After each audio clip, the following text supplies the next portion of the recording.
میں نے ابھی ابتدا میں عرض کیا محبت کامل ہوگی تو پھر عشق آئے گا، پھر عاشق ہوگا۔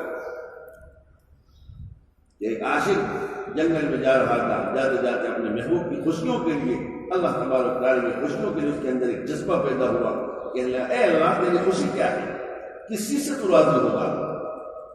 آپ اپنی خوشیوں کو بتا دیں تو میں اس خوشی کو فراہم کروں، حاصل کروں میں اس خوشی کو، آپ بتا دیں مجھے۔ تو آواز آئی، غیب سے آواز آئی کہ میری خوشی کے لیے دونوں جہان کو قربان کر دو۔ میری خوشی چاہتے ہو، میری رضا چاہتے ہو تو دونوں جہان کو قربان کر دو، یہ آواز آئی، تب میری خوشی نصیب ہوگی۔ اب بتائیے کہ کسی کے پاس کچھ بھی نہیں تھا پھر بھی وہ کیا کہتا ہے، وہ سنیے خوب غور سے سنیے۔ جب یہ آواز سنی اس عاشق نے تو کیا کہا، قیمت خود ہر دو عالم گفتہ، قیمت خود ہر دو عالم گفتہ، نرخ بالا کن کے ارزانی حنود، نرخ بالا کن کے ارزانی حنود۔ اے میرے مولا تو نے اپنی خوشی کی یہی قیمت بتائی، یہی دونوں جہاں کتنا چھوٹا سا۔ کہنے لگا کہ آپ اپنی قیمت بڑھائیے، اپنی رضا اور خوشی دینے کی قیمت بڑھائیے، کیونکہ بہت سے لوگ اس قیمت کو ادا کرنے کے لیے آگے آ جائیں گے، اس لیے کہ میں چاہتا ہوں کہ میں ہی تیرے قربان بڑھوں، لہذا اپنی قیمت اور بڑھائیے اور بڑھائیے اور بڑھائیے۔ اے میرے مولا آپ کوئی مول نہیں، آپ تو انمول ہیں، آپ کوئی مول نہیں، آپ کی ذات گرامی وہ ذات نہیں ہے کہ کوئی قیمت لگائی جائے، کوئی تصور کیا جائے کہ یہ قیمت ہے، آپ تو انمول ہیں، آپ کی ذات اقدس تو وہ ہے کہ لا قیمت، کوئی قیمت ہی نہیں ہو سکتی، اس لیے آپ اپنی اللہ اپنی قیمت اور بڑھائیں۔ اپنی مولا کی خوشی کو پروان چڑھانا ہی محبت کا خلاصہ ہے۔ اللہ تبارک تعالیٰ نے ایک بالغ کے انسان کے اندر ایسا جوہر رکھا ہے جس سے وہ مالک کائنات اور عرش و کرسی کے خالق و مالک کو راضی کرنے کے لیے تیار ہے۔ اللہ تبارک تعالیٰ نے ایک بالغ کے انسان کے اندر ایسا جوہر رکھا ہے جس سے وہ مالک کائنات اور عرش و کرسی کے خالق و مالک کو راضی کرنے کے لیے تیار ہے۔ ایسا جوہر اللہ نے میرے اندر، آپ کے اندر، ہر ایمان والے کے اندر رکھا ہے، ہر انسان کے اندر رکھا ہے، لیکن ہمیں پتہ نہیں، ہم اس کا استعمال نہیں کر رہے، اس لیے اندھیرے میں پڑ گئے۔ جب اہل اللہ کے پاس، مشائخ کے پاس، خانقاہوں میں جائیں گے، ان کی صحبت میں رہیں گے تو پتہ چلے گا، یہ تو اندھیرے میں ہم نہیں کی عمریں گزر گئی کہ یہ معمولی جوہر ہے جسے ایک جھاڑو دینے والا، ایک گاڑی کا ڈرائیور، ایک گھر میں کھانا پکانے والا اپنے ملک کے وزیر اعظم کو اور اپنے صوبے کے وزیر اعظم کو خوش کر لیتا ہے، اور یہی انسان اور بھی لوگوں کو بھیا اور چاچا کہہ کر خوش کر لیتا ہے، تو کیا یہی انسان اپنے اعضاء و جوارح کو صحیح استعمال کرنا سیکھ کر اپنے اللہ اور رسول صلی اللہ علیہ وسلم کو راضی نہیں کر سکتا؟ ایک جھاڑو دینے والا، ایک گاڑی کا ڈرائیور، ایک گھر میں کھانا پکانے والا اپنے ملک کے وزیر اعظم کو، اپنے صوبے کے وزیر اعلیٰ کو خوش کر لیتا ہے، اور یہی انسان اور بھی لوگوں کو بھیا چاچا کہہ کر خوش کر لیتا ہے، تو کہ یہی انسان اپنے اعضاء و جوارح کو صحیح استعمال کرنا سیکھ کر کے، اپنے اعضاء و جوارح کو صحیح استعمال کرنا سیکھ کر اپنے اللہ و رسول کو راضی نہیں کر سکتا؟ انہی ہاتھ اور پیر سے نیک بخت اور سعادت مند بن سکتا نہیں بن سکتا، انہی ہاتھ پیر سے نیک بخت اور سعادت مند نہیں بن سکتا؟ یقیناً بن سکتا ہے، یقیناً بن سکتا ہے، کیونکہ اس انسان کے اندر اللہ و رسول صلی اللہ علیہ وسلم کو خوش کرنے کے لیے جو جوہر رکھا ہوا ہے وہ جوہر یہی ہے کہ اپنی خوشیوں کو قربان کرنا اور اپنے مولا کی خوشیوں کو قربان چڑھانا، یہی محبت کا خلاصہ ہے اور یہی محبت کا حاصل ہے۔ انسان کے اندر اللہ رسول صلی اللہ علیہ وسلم کو خود خوش کرنے کے لیے جو جوہر رکھا ہوا ہے وہ جوہر یہی ہے کہ اپنی خوشیوں کو قربان کرنا اور اپنے مولا کی خوشیوں کو قربان چڑھانا، یہی محبت کا خلاصہ ہے اور یہی محبت کا حاصل ہے۔ اے مسلمانوں، تم تقوی والے بن جاؤ، بہرحال میں یہ کہہ رہا تھا کہ اللہ تبارک تعالیٰ نے اس آیت میں مسلمانوں سے خطاب کرتے ہوئے ارشاد فرمایا، اے عاشقو، اے ایمان لانے والوں، اے مجھ سے وعدہ کر کے ایمان میں داخل ہونے والوں، جب تم نے وعدہ کیا ہے تو اس وعدے کو پورا کرو، اور اسے اے میرے چاہنے والوں، تم نے جب محبت کا دعویٰ کر دیا ہے تو اس محبت کا کچھ انداز اپناؤ، یعنی محبت کا کچھ انداز تو اپناؤ، اور اپنے محبوب کی قدر و قیمت پہچانو۔ اس کے لیے اللہ تبارک تعالیٰ نے فرمایا، اتقوا اللہ، کہ تم میری محبت کے لیے اور میری رضا کے لیے متقی بن جاؤ، میری محبت کے لیے اور میری رضا کے لیے متقی بن جاؤ۔ اب میں اس کی ایک مثال دیتا ہوں تاکہ بات اچھی طرح سمجھ میں آ جائے۔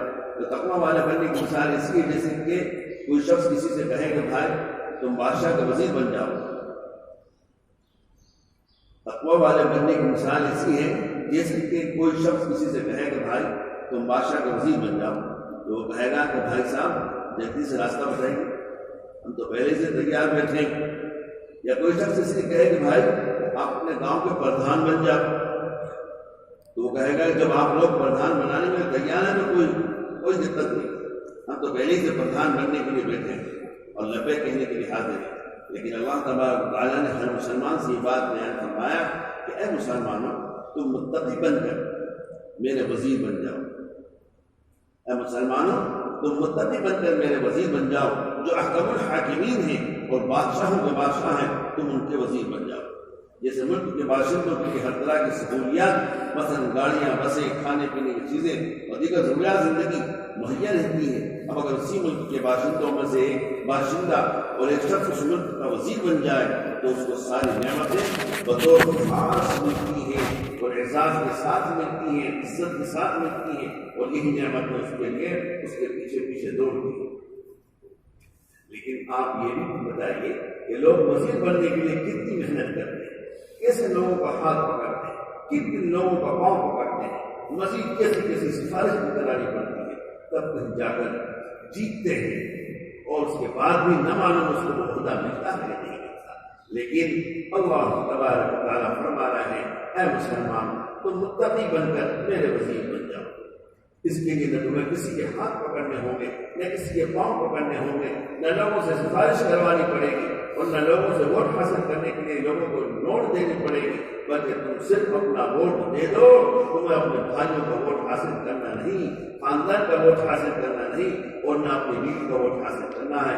البتہ کوئی ووٹ دے یا نہ دے، آپ خود اپنا ووٹ دے دیں تو آپ وزیر ہو جائیں گے، بادشاہوں کے بادشاہ کا وزیر بن جائیں گے، بادشاہوں کے بادشاہ کا وزیر بن جائے۔ متقی اللہ کا دوست ہوتا ہے۔ آپ بتائیں گے اس سے زیادہ سستا کا کام ہو سکتا ہے؟ جبکہ اللہ تبارک تعالیٰ مسلمانوں سے فرما رہے ہیں، اے مسلمانوں تم اپنے نفس کی اتباع کرنا چھوڑ دو، اے مسلمانوں تم اپنے نفس کی اتباع کرنا چھوڑ دو، شیطان کے پیچھے جانا چھوڑ دو، اور میرے حکموں کے پیچھے آ جاؤ، میں تمہیں متقی بنا دوں گا۔ اے مسلمانوں تم اپنے نفس کی اتباع کرنا چھوڑ دو، شیطان کے پیچھے جانا چھوڑ دو، اور میرے حکموں کے پیچھے آ جاؤ، میں تمہیں متقی بنا دوں گا۔ اور متقی بنانے کا مطلب یہ ہے کہ بس تم کو اپنا وزیر بنا لوں گا، اور وزیر بنانے کا مطلب یہ ہے کہ میں اس کائنات کو تمہارے لیے مسخر کر دوں گا، جی تمہارے اندر میں ہو جائے گا۔ کیا مطالبہ ہے؟ اے مسلمان تم اپنے نفس کی اتباع چھوڑو، شیطان کے پیچھے جانا چھوڑو۔ آج مسئلہ یہ ہے پورے تصوف کا، پورے سلوک کا، پورے خانقاہی نظام اور محنت کا خلاصہ ہی ہے کہ ہم نفس کی غلامی سے اپنے آپ کو چھڑا لیں، نفس کی غلامی سے اپنے آپ کو چھڑا لیں اور اپنے آپ کو اللہ کی غلامی کو دیں۔ لیکن اس وقت کا حال یہ کہ ہم سب نفس کے غلام بنے، جو نفس کہتا ہے وہ پورا کرتے ہیں، جو نفس کہتا ہے پورا کرتے ہیں۔ اس نفس کے پورا کرنے میں اللہ کا حکم چھوٹے کوئی احساس نہیں، کوئی پرواہ نہیں، نبی کا طریقہ چھوٹے کوئی پرواہ نہیں۔ جو پہلے اکابر ہمارے مشائخ گزر چکے، اولیاء کرام گزر چکے، آپ کی میری طرح انسان تھے، جی کھاتے پیتے تھے، سونا بشری ضروریات، بیوی بچے سب تھے۔ مسئلہ کیا ہے؟ انہوں نے محنت کر کر، مجاہدہ کر کر کے، کسی کو اپنا شیخ متعین کر کر کے، اس کی رہبری پہ چل کر کے، مجاہدہ کر کر کر کے اپنے نفس کو اپنا غلام بنا لیا تھا، اپنے نفس کو اپنا غلام بنا لیا تھا۔ اللہ نے یہ مقام عطا فرمایا، اسی لیے رسول اللہ صلی اللہ علیہ وسلم نے ارشاد فرمایا من کان للہ کان اللہ لہ، تم اللہ کے ہو جاؤ اللہ تمہارا ہو جائے۔ ابھی ہم اللہ کے نہیں ہوئے تو اللہ کہاں سے ہو جائے؟ اب اس وقت کے حکومت کے حالات میں پوری دنیا میں مسلمان امت مسلمہ جن حالات سے ہوتا ہے، اور خصوصاً اس ملک میں بس مجسہ ہماری ایک گڑتا کو بھیجنے کی وجہ سے جماعت اے اللہ آسمان سے مدد بھیج دے، اے اللہ فرشتہ اتار دے، پہلے بھی انہوں نے بھیجی آسمان سے، لیکن اپنے آپ کو اس قابل کو بنائیں، اپنے آپ کو اس قابل کو بنائیں کہ آسمان سے اللہ مدد بھیج دے، آسمان سے ملائکہ کو نازل کر دے، اپنے اعمال کو ایسے کریں۔ جی 10ویں پارے کی آیت ہے وَأَعِدُّوا لَهُم مَّا اسْتَطَعْتُم مِّن قُوَّةٍ وَمِن رِّبَاطِ الْخَيْلِ تُرْهِبُونَ بِهِ عَدُوَّ اللَّهِ وَعَدُوَّكُمْ۔ یہ ایک حکم اللہ نے دیا۔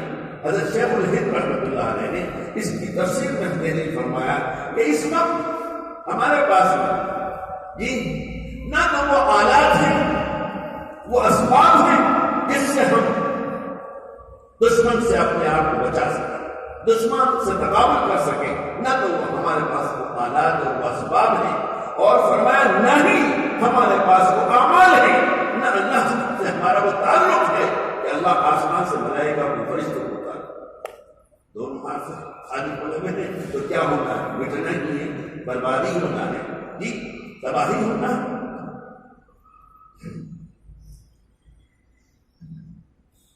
اے مسلمانوں، تم اپنے نفس کی اتباع کرنا چھوڑ دو، شیطان کے پیچھے جانا چھوڑ دو، میرے حکم کے پیچھے آ جاؤ، میں تمہیں متقی بنا دوں۔ اور متقی بنانے کا مطلب یہ ہے کہ میں تم کو اپنا وزیر بنا دوں، اور وزیر بنانے کا مطلب یہ ہے کہ میں اس کائنات کو تمہارے لیے مسخر کر دوں۔ شہزادی رحمۃ اللہ علیہ نے گلستان کے اندر تحریر فرمایا، ایک اللہ والا، اللہ کا ایک بندہ جنگل سے گزر رہا، شیر کے اوپر بیٹھا ہوا ہے، شیر کے اوپر بیٹھا اور ہاتھ میں سانپ ہے، گھوڑے کی جگہ سانپ میں افتا تھا۔ ادھر سے گزرنے والے دیکھ کر بڑی حیرت، آنکھیں پھٹی رہ گئی۔ ان بزرگوں نے اللہ والوں نے دیکھا اس کو، جی سمجھ گئے یہ متحد ہے، حیرت میں پڑ گیا، چمک پڑ گیا، کیا حیرت کرتا ہے تو اللہ اپنے آپ کو اللہ کا مطیع فرما بردار بنا لے، کائنات کی ہر چیز تیری مطیع فرما بردار ہو جائے، تو اللہ کے مطیع فرما بردار بن جا، دنیا کی ہر چیز تیری مطیع فرما بردار ہو جائے۔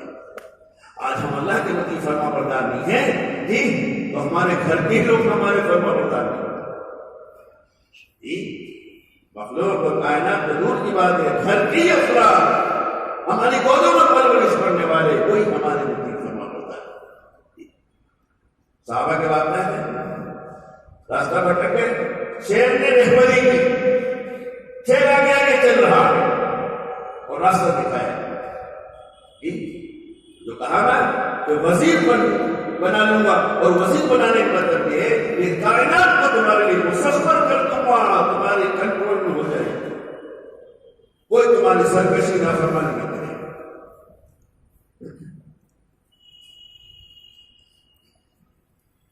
اللہ تبارک تعالیٰ قرآن کریم میں ارشاد فرماتے ہیں واللہ ولی المتقین، قرآن کی آیت کا حصہ ہے سورہ حاقہ، سورہ جاثیہ،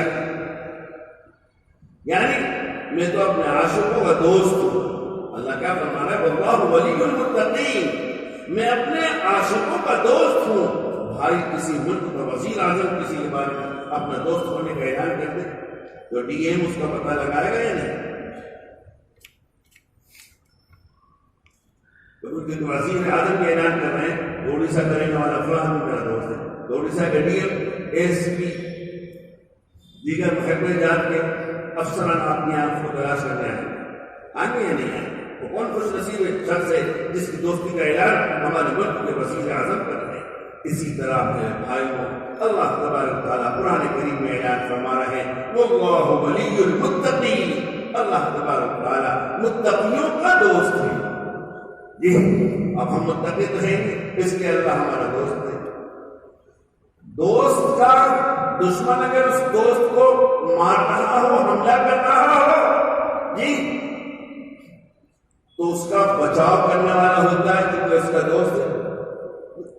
اب ہم اللہ کے دوست ہی نہیں اس لیے چاروں طرف سے مارا جا رہا ہے تباہ برباد کیا جا رہا ہے. کوئی سننے والا کوئی فریاد کر ہماری سننے والا کوئی مدد کرنے والا اس لیے کہ ہم متقی نہیں. ہم متقی نہیں تو اللہ کے دوست نہیں ہوئے. اللہ سے دوستی نہیں ہوئی اللہ کے دوست ہی نہیں ہوئے. اس لیے بری بات ہے میرے پیاروں اللہ مجھے آپ کو سب کو سمجھتے خصوصاً علم کو اللہ اس بات کا درد و فکر کر بتا فرما دے کہ وہ اس طرح متوجہ ہو جائیں. جی یہ اگر اہل علم کا طبقہ متوجہ ہو گیا اور یہ اللہ کا ولی بن گیا متقی بن گیا دوست بن گیا تو پھر تو عوام کا تو بیڑا پار ہو جائے گا انشاءاللہ.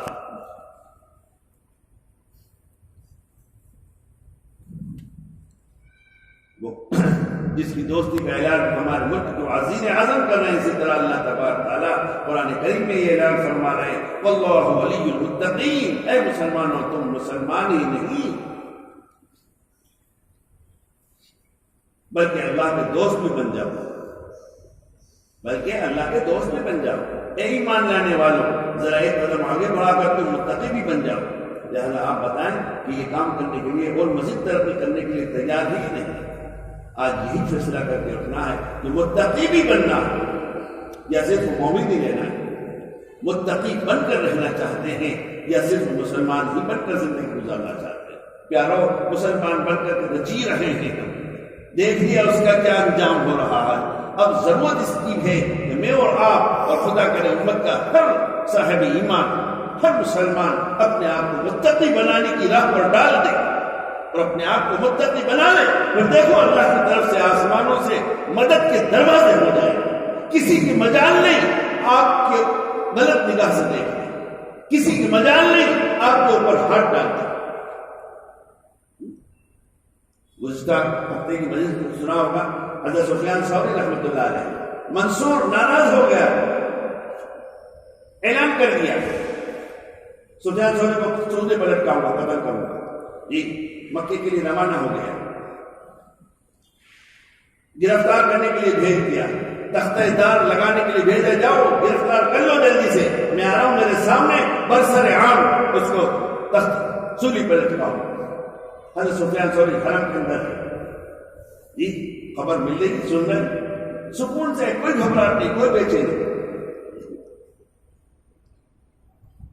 لیٹے میں سر سفیان بن عینیہ رحمۃ اللہ علیہ بڑے محدث تھے ان کی گود میں رکھا ہوا اور فضیل بن عیاض رحمۃ اللہ علیہ جو چشتیہ سلسلے کا بڑے کاملین میں سے جن کو کم سے کم 1200 سال ہو گیا ہوگا 1000 سال ہو گیا وہ فضیل بن عیاض کی گود میں سفیان ثوری کے پیر رکھے ہوئے. کہاں حضرت گرفتاری کے لیے لوگ نکل چکے ہیں فیصلہ ہو چکا ہے.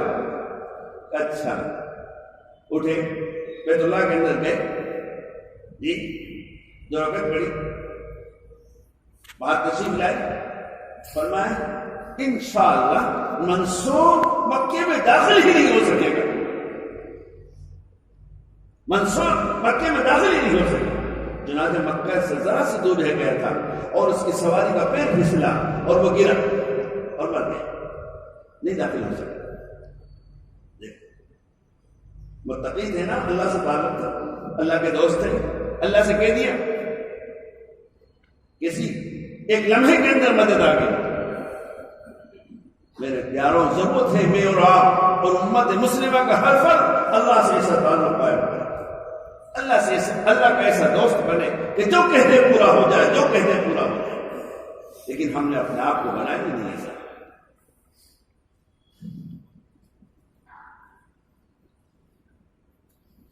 متقی بننے کے لیے انسان کو کیا کرنا چاہیے اس کے متعلق ہمارے حضرت بھی سننا شیخ المشائخ عارف باللہ حضرت اقدس مولانا شاہ ابراہیم صاحب ہردوئی رحمۃ اللہ علیہ فرمایا کرتے تھے کہ بھائی اس کی میں ایک مثال دیتا ہوں، اور فرمایا کہ تمہارے دو دوست الیکشن میں کھڑے اور دونوں آپ کے گاؤں کے ہوں، اور ایک آ کر کہنے لگے بھائی ووٹ مجھے دینا، دوسرا بھی آ کر کہنے لگے ووٹ مجھے دینا۔ بھائی اب ان دونوں میں سے کس کی دوستی اس سے زیادہ ہے، اس کا پتہ اس دن چلے گا جس دن وہ شخص ووٹ دے گا۔ دونوں سے کہا کہ ہاں دوں گا، لیکن پتہ اس وقت چلے گا جب ووٹ ڈالنے کا دن ہوگا کہ کس سے دوستی زیادہ ہے، کس کو ووٹ دیتا ہے۔ اب ان دونوں میں سے کس کی دوستی اس سے زیادہ ہے اس کا پتہ اس دن چلے گا جس دن وہ شخص ووٹ دے گا، کیونکہ جس کی دوستی زیادہ ہوگی وہ شخص ووٹ اسی کو دے گا۔ اس کے بعد حضرت رحمۃ اللہ علیہ نے فرمایا کہ ایسا ہی اللہ تبارک و تعالی فرماتے ہیں کہ یہ کام کرو، اور نفس کہتا ہے یہ کام نہیں کرنا۔ اللہ کہتے ہیں یہ کام کرو، اور نفس کہتا ہے یہ کام نہیں کرنا۔ شیطان کہتا ہے یہ کام نہیں کرنا، اور انسانی شیطان بھی کہتا ہے کہ یہ کام نہیں کرنا۔ تو اب بتائیے کہ اللہ تبارک و تعالیٰ کو ووٹ دینا ہے یا نفس و شیطان کو ووٹ دینا ہے؟ اگر آپ نے نفس و شیطان کو ووٹ دے دیا تو اللہ تبارک و تعالیٰ کی دوستی سے آپ کا نام خارج ہو گیا اور آپ نفس و شیطان کے دوست کہلائے۔ لیکن اگر آپ نے وہی ووٹ اللہ کو اور اس کے حکم کو دے دیا تو یقیناً وہی ووٹ آپ کو اللہ تبارک و تعالیٰ کا دوست بنائے گا، اللہ کا ولی بنائے گا، اور آپ اپنے اسی ووٹ سے اللہ تبارک و تعالیٰ کے مقرب بندے بن جائیں۔ متقی بننا دنیا کا سب سے آسان کام، جس کو ہم نے مشکل سمجھ رکھا۔ متقی بننا دنیا کا سب سے آسان کام۔ میں یہ مثال دیا کرتا ہوں، تقوی سے زیادہ آسان کوئی کام نہیں، تقوی سے زیادہ آسان کوئی کام نہیں۔ چنانچہ اگر آپ اپنے گھر کے چھوٹے بچوں کو راضی کرنا چاہیں تو یہ بڑا مشکل کام ہے۔ اگر آپ اپنی بیوی کو راضی کرنا چاہیں تو تیسرے دن بھی وہ ناراض ہو جاتی ہے، ابھی راضی کیا پھر تیسرے دن پھر ناراض۔ اور اگر بیوی اپنے شوہر کو راضی کرنا چاہے تو اس کے لیے بہت بڑا کام ہے، اور دوستوں کو خوش رکھنے کے لیے کتنی فارمیلٹی اختیار کی جاتی ہے وہ تو معلوم نہیں۔ اور دنیا کے حاکم و امراء کی خوشیوں کے لیے نہ جانے لوگ کیا کیا نخرے اٹھاتے ہیں، تب جا کر ان کی خوشی نصیب ہوتی ہے، اور نہ جانے کن کن کو کیا کیا خوراکی دیتا ہے کہ میرا حاکم راضی ہے، کہیں ناراض نہ ہو جائے۔ لیکن اللہ تبارک تعالیٰ نے اپنی رضا کے لیے مسلمانوں سے صرف یہ کہہ دیا کہ تم اپنا ووٹ مجھے دے دو۔ کوئی زیادہ مسبت کا، تم اپنا ووٹ مجھے دے دو، میں تم سے راضی ہو جاؤں گا۔ لیکن افسوس کہ آج کا مسلمان صرف اپنا ووٹ ایک اللہ کو دینے کے لیے تیار نہیں، تو کہاں سے متقی بنے گا؟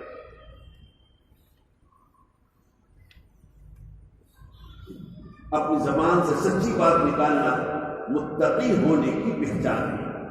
اپنی زبان سے سچی بات نکالنا متقی ہونے کی پہچان ہے۔ اللہ تبارک و تعالیٰ فرماتے ہیں دیکھو جھوٹ مت بولو۔ اللہ تبارک و تعالیٰ نے سچ بولنے کا حکم دیا، چنانچہ اللہ تبارک و تعالیٰ قرآن کریم میں ارشاد فرماتے ہیں یا ایھا الذین آمنوا اتقوا اللہ وقولوا قولا سدیدا، وقولوا قولا سدیدا۔ اللہ تبارک تعالیٰ فرماتے ہیں اے مسلمانوں تم متقی بن جاؤ، اور متقی بننے کی علامت پہچان یہ بتائی کہ تم اپنی زبان کو سچی بات میں استعمال کرو۔ اس زبان کو جہاں بھی استعمال کرو درست بات کے لیے استعمال کرو۔ جھوٹ بولنے کی عادت پڑے گی تو نہ جانے کتنے گناہ کا کام اور کتنے اللہ تبارک تعالیٰ کی ناراضگی کے کام کر جاؤ، اور اللہ تبارک تعالیٰ کی لعنت و ملامت کو مستحق بن جاؤ۔ اسی لیے میں کہتا ہوں کہ آپ کو اپنے ہاتھ اور پیر کو صحیح چلانے کے لیے اور اپنے دل و دماغ کو اللہ تبارک و تعالیٰ کے حکموں پر صحیح طریقے سے استعمال کرنے کے لیے اس کا ڈھنگ سیکھنا پڑے گا، اور جب سیکھ لیں گے تو یہی زبان سچائی کا ایک انبار اکٹھا کر دے گی، اور آپ کی یہی زبان ذکر و تلاوت کا باعث بن جائے گی، اور آپ کی یہی زبان نیکی کمانے کی ایک بہت بڑی مشین کی حیثیت اختیار کر لے گی، اگر آپ اپنی زبان کو صحیح طریقے سے استعمال کرنا نہیں سیکھیں گے تو پھر آپ کی اسی زبان سے جھوٹ نکلے گا، اسی زبان سے شرک اور کفر کے کلمات صادر ہوں گے، اور اسی زبان سے لعنت اور ملامت کے الفاظ بھی نکلیں گے۔ اللہ تبارک تعالیٰ نے یہودیوں کے بارے میں فرمایا لعنوا بما قالوا، یہودی اپنی زبان سے معمول بن گئے، اور یہودیوں کو ان کی زبان ہی ملعون بناتی چلی گئی، اور یہی زبان کسی کو مغضوب بھی بناتی چلی گئی، اور یہی زبان کسی کے لیے رحمت کی بارش کا ذریعہ بنتی چلی گئی۔ میرے بھائی، ان دونوں میں کیا فرق ہے؟ اس میں فرق یہی ہے کہ ایک نے اپنی زبان کو صحیح طریقے پر چلانا نہیں سیکھا، اس لیے وہ ملعون اور مغضوب بن گئے، اور دوسرے نے صادقین اور صالحین کی صحبت میں رہ کر تربیت حاصل کی، اس لیے وہ رحمت الہی کے مستحق بن گئے، زبان کا صحیح استعمال سیکھا۔ صالحین کی صحبت میں، صادقین کی صحبت میں رہ کر تربیت حاصل کی، زبان کا صحیح استعمال سیکھ لیا تو وہ رحمت الہی کے مستحق بن گئے۔ اسی لیے نبی کریم صلی اللہ علیہ وسلم نے ارشاد فرمایا کہ جو دو چیزوں کی ضمانت دے میں اس کو جنت کی ضمانت دیتا ہوں، فرمایا دونوں جماعوں کے بیچ میں اور دونوں رانوں کے بیچ میں، دونوں جماعوں کے بیچ میں زمان، اس کی جو ضمانت دے دے کہ میں اس زبان کا غلط استعمال نہیں کروں گا، میں اس کو جنت کی ضمانت دیتا ہوں۔ کتنی بڑی نعمت ہے آج یہ زبان، ہم سوچیں اپنے آپ کو ٹٹولے تنہائی میں بیٹھ کر کہاں استعمال ہو رہی ہے، کیا بول رہی ہے، کیا کیا بول رہی ہے۔ کونوا مع الصادقین کی تفسیر اللہ تبارک و تعالیٰ نے کونوا مع الصادقین میں متقی بننے کا کورس بتایا ہے۔ کونوا مع الصادقین میں متقی بننے کا کورس بتایا ہے، متقی بننے کا ڈھنگ اور متقی بننے کا راستہ بتایا ہے۔ چنانچہ حکیم الامت مجدد الملت حضرت مولانا شاہ شرفی صاحب تھانوی رحمۃ اللہ علیہ فرماتے ہیں اللہ تبارک تعالیٰ نے یا ایھا الذین آمنوا اتقوا اللہ میں جہاں تقوی حاصل کرنے کا حکم دیا، اسی جگہ کونوا مع الصادقین میں تقوی حاصل کرنے کی جگہ بھی بتائی کہ کہاں تقوی حاصل ہوگا۔ یعنی جس طرح تقوی حاصل کرنے کا حکم دیا، اسی طرح تقوی کو حاصل کرنے کی جگہ اور منڈی بھی بتا دی کہ تقوی کہاں ملے گا، تقوی کہاں حاصل ہوگا، کونوا مع الصادقین۔ ایک حدیث شریف میں آپ صلی اللہ علیہ وسلم ارشاد فرماتے ہیں ہر چیز کی ایک کان ہوتی ہے، کھدان ہوتی ہے، تقوی کی کھدان، تقوی کا خزانہ، تقوی کا انبار عارفین کے قلوب ہے۔ تقوی کا خزانہ عارفین کے قلوب ہیں۔ عارفین کون؟ جن کو اللہ کی معرفت حاصل ہے، جو اللہ کو پہچانتے ہیں، جن کو اللہ کی پہچان اور معرفت حاصل ہو گئی، وہ عارفین ہیں، ان کو عارف کہا جاتا ہے۔ تو فرمایا تقوی کی کان جیسے سونے کی کان، کوئلے کی کان، ایسی تقوی کی کان، تقوی کی کھدان، تب تقوی کا انبار و خزانہ وہ عارفین کے قلوب ہیں، ان کے دل ہیں اور اللہ والوں کے دل ہیں۔ اس لیے ان کے پاس جب تم جاؤ گے، ان کی صحبت میں تم رہو گے اور ان کی معیت میں جب تم رہو گے تو تمہیں اپنے دل کو صحیح استعمال کرنے کا ڈھنگ آئے گا، اپنی زبان کو صحیح استعمال کرنے کا ڈھنگ آئے گا، دل اور دماغ کی سوچ میں تبدیلی آئے گی، ہاتھ اور پیر کا استعمال بدلے گا اور تمہیں اپنے اعضاء و جوارح کو صحیح استعمال کرنا نصیب ہوگا۔ یاد رکھیے اگر آپ سے اپنے اعضاء و جوارح کو صحیح استعمال کرنا نہیں سیکھا تو یہی اعضاء و جوارح اللہ تبارک و تعالیٰ کی ناراضگی کے اسباب بن جائیں گے اور جہنم میں جانے کا ذریعہ بن جائیں گے۔ میں آپ سے پوچھتا ہوں اگر آپ 50 لاکھ کی گاڑی خرید کر لے آئے اور آپ کا جوان چہیتا اکلوتا بیٹا آپ سے گاڑی کی چابی مانگے تو آپ چابی بھی دے دیں گے، بلکہ آپ کو کہیں گے بیٹا ابھی تم کو گاڑی چلانے کا ڈھنگ نہیں آیا، اگر بغیر سیکھے چلاؤ گے تو یہ 50 لاکھ کی گاڑی تم کو منٹوں میں قبرستان پہنچا دے گی۔ لہٰذا گاڑی اگر سیکھ کر چلاؤ گے تو ہزار کلومیٹر کا فاصلہ طے کر کے تمہیں منزل مقصود تک پہنچا دے گی، اور اگر بغیر سیکھے چلاؤ گے تو منٹوں اور سیکنڈوں میں تمہاری موت کا سامان بن جائے گا۔ آپ اپنے بیٹے کو پیار محبت کی وجہ سے گاڑی کی چابی بھی دینے کے لیے تیار نہیں ہے، آپ اپنے بیٹے کو پیار محبت کی وجہ سے اس کی گاڑی کی چابی دینے کو تیار نہیں ہے، بلکہ اس کے لیے تو 10,000 کا ملازم وہ بھی غیر مسلم رکھیں گے تاکہ وہ گاڑی چلائے، اور آپ اپنے بیٹے سے کہیں گے کونوا مع الصادقین، پر عمل کرو تب چابی ملے گا. یعنی اس ڈراور کے ساتھ رہو تاکہ تم بھی ڈراوری سیکھ لو، کیونکہ جب اس ماہر ڈراور کے ساتھ رہو گے تو ڈراوری سیکھ جاؤ گے اور پریشان نہ ہو. یہ گاڑی تو تمہارے ہی لیے خریدی گئی ہے اور یہ گاڑی تمہارے ہی کام آنے والی ہے. تو چونکہ آپ کا چہیدہ اکلوتا بیٹا بغیر سیکھے گاڑی چلانا چاہتا ہے، اس لیے آپ اس کو گاڑی کی چابی دینے کے لیے تیار ہیں. میرے بھائیوں، اسی طرح اللہ تبارک و تعالیٰ ارشاد فرماتے ہیں، دیکھو یہ زبان جو میں نے دی وہ بڑی قیمتی زبان ہے، جو دل دماغ میں نے دیا بہت قیمتی ہے. اگر تم اس سے اللہ تبارک و تعالیٰ کی خوشیاں حاصل کرنا چاہتے ہو تو کر سکتے ہو، لیکن شرط یہ ہے کہ ان اعضاء و جوارح کو چلانا سیکھو. ان اعضاء و جوارح کو چلانا سیکھو. جب ان کو صحیح چلانا سیکھو گے تو یہی اعضاء و جوارح تمہاری خوشیوں کا سامان بن جائیں. حضرت بلال حبشی رضی اللہ عنہ نے رسول اللہ صلی اللہ علیہ وسلم کو کون سا ووٹ دے کر خوش کیا تھا؟ حضرت اسامہ رضی اللہ عنہ نے محمد رسول اللہ صلی اللہ علیہ وسلم کو کون سی چیز دے کر خوش کیا تھا؟ حضرت صحابہ کرام رضوان اللہ علیہم اجمعین نے اپنی یہی زبان اور اپنے ہی ہاتھ پیر اور اپنے ہی اعضاء و جوارح کو رسول اللہ صلی اللہ علیہ وسلم کے حکموں پر اور ان کے شان پر قربانی کیے، تو پھر رسول اللہ صلی اللہ علیہ وسلم کے خوشیوں کا باعث بن گئے. اور خوشیوں ہی کا باعث نہیں بلکہ امام بخاری علیہ رحمہ نقل کرتے ہیں وَإِنَّهُ أَحَبُّ النَّاسِ إِلَيَّ، یعنی اسامہ رضی اللہ عنہ لوگوں میں میرے محبوب ترین انسان. پوری روایت ہے استعمل النبی صلی اللہ علیہ وسلم اسامہ فقالوا فيه فقال النبي صلی اللہ علیہ وسلم قد بلغني انكم قلتم في اسامہ وانه احب الناس الیہ. میرے بھائی، وہ اسامہ غلام اور غلام زادہ رسول اللہ صلی اللہ علیہ وسلم کا محبوب ترین انسان ہو جائے.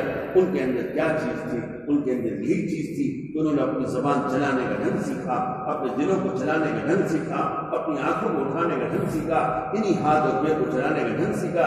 اس نے ان کے یہی ہاتھ اور یہی پیر نیکی کمانے کی مشین بن گئے اور ان کے یہی ہاتھ پیر جنت میں جانے کا سامان بن گئے. لیکن آج ہم نے اپنے سر پر بال رکھنا نہیں سیکھا، اس لیے یہی بال ہمارے خلاف وبال بن گیا. ہم نے داڑھی رکھنے کا ڈھنگ نہیں سیکھا، اس لیے داڑھی کا منڈوانا اللہ تبارک و تعالیٰ کی ناراضگی کا سبب بن گیا. اور ہم نے اپنی زبان کو چلانے کا ڈھنگ نہیں سیکھا، اس لیے جھوٹ بول کر اور گالی دے کر اللہ تبارک و تعالیٰ کی لعنت اور ملامت کے مستحق بن گئے. ساری کائنات انسان کی نفع رسانی کے لیے پیدا کی گئی. بے حال میں کہہ رہا تھا کہ اللہ تبارک و تعالیٰ نے تمام مسلمانوں سے خطاب کرتے ہوئے ارشاد فرمایا، اے میرے چاہنے والوں مسلمانوں، تم صرف مسلمان بن کر نہ رہو بلکہ تم میرے دوست بھی بن جاؤ. اور جب تم میرے دوست بھی بن جاؤ گے تو سنو، میں نے ساری کائنات تمہاری خوشیوں کے لیے پیدا کی، تمہاری خوشیوں کے لیے پیدا کی پوری دنیا میں. وَلَكُمْ مَا فِي السَّمَاوَاتِ وَالْأَرْضِ، زمین و آسمان کی ساری چیزیں تمہاری نفع رسانی، تمہیں فائدہ پہنچانے کے لیے ہے. مجال کیا ہے کہ تمہیں نفع پہنچانے میں چوک ہو جائے، یہ تو ہر ایک کو نفع پہنچانے کے لیے تیار کھڑی ہے.